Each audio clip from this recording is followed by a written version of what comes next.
Welcome to Planning Joy Garden. I'm out on this frigid morning to share with you a winter garden practice that actually works, and it's called cold composting. Cold composting is a great idea for someone who has a small garden living in a northern state.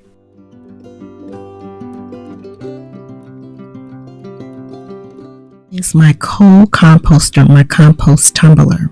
Notice that it's dark in color, and this is very important. It is a tumbler, and as such, it allows air and water to enter.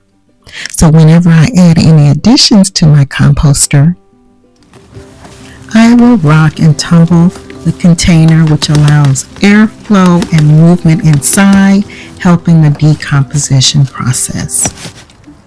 So let's look inside. So I wanted you to just take a quick peek. Even though it is cold outside, everything is decomposing. And I want to share with you exactly how I cold compost. So let me close this up.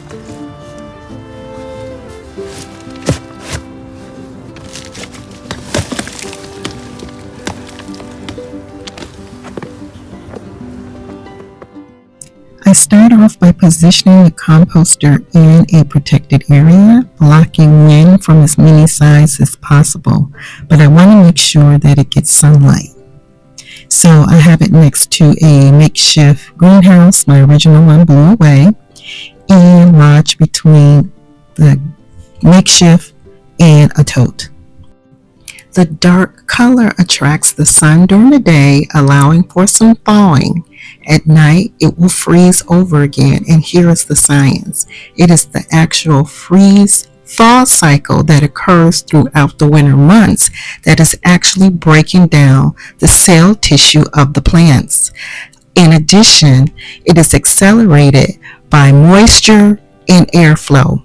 So the true science is in the fact that we have 6 months of freeze and thaw. It's the freeze-thaw cycle and not bacteria breaking down the plants and causing decomposition.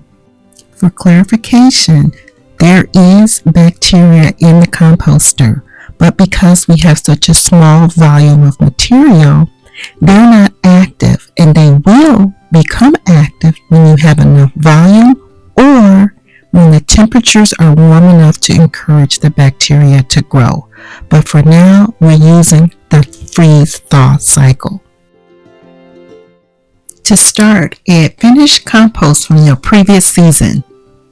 Next, fill the composter to the top as much as possible with your fall leaves.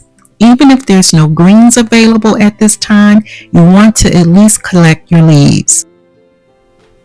Now we're going to make weekly additions to our tumblers or composters. We're going to add coffee grounds, leaves, stems, peels, rinds, anything green from your kitchen, any green scraps you may have. You're going to add that to your tumbler with the leaves, and this will be a weekly process. Cold composting is a great solution for cold zones where we have 6 months between our first frost and our last frost. It's the perfect time to use the freeze-thaw cycle to break down compost. 6 months of green scraps plus leaves equal compost. So with time, airflow, moisture, and the freeze-thaw cycle, we have created the perfect condition for composting. Now for some advantages of cold composting. There's no bugs or grubs. It's small space friendly. There's never odors, no pests, and minimal effort. You don't need a pitchfork to turn the pile. And here's some hints for composting. Make sure you keep your composter close to your kitchen entrance. Place it in an area that receives full sun and protect it from high winds. Winter is a great time for rejuvenation, so make some compost. If anything has been helpful today, please like and subscribe.